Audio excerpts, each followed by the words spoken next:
Few Americans, let alone Russians, had even heard of her. But the woman who could be the next US vice president is now under the spotlight, in the States and in Russia. Let's start, because we are near Russia, let's start with Russia and Georgia.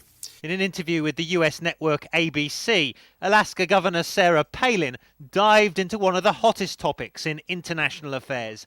She was asked whether the US should try and restore Georgian sovereignty over South Ossetia and Abkhazia.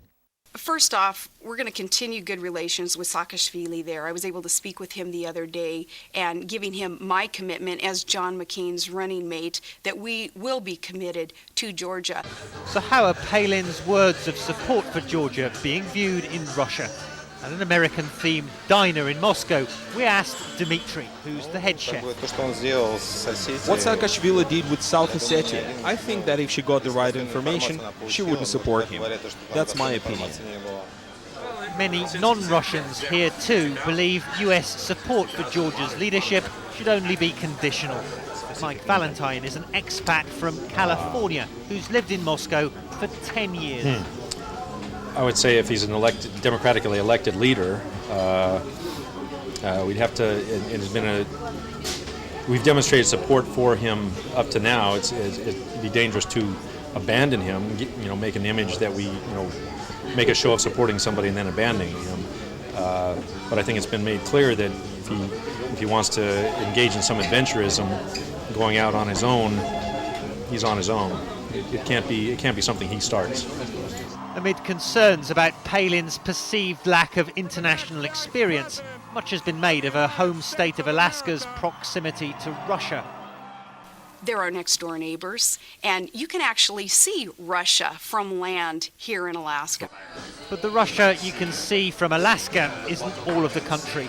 Russians like Vladimir aren't impressed. I believe that if you live in Alaska, you can see Chukotka on the opposite side of the Strait of Bering Strait, and Russia should look a quite depressive country without any prospects, and where everybody drink, and it's very cold over there. A lot of polar bears. Yeah, a lot of polar bears and creatures like this.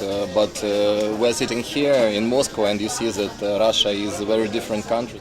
A country whose military intervention in Georgia last month could have brought NATO and Russia to war had Georgia been a NATO member, as Palin says she wants.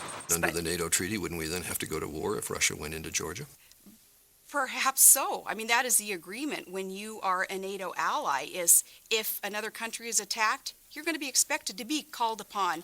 It's a founding principle of the military alliance, simply stated. But for Russians, it's also a sharp reminder of what the future could hold with McCain and Palin in the White House. Matthew Chance, CNN Moscow.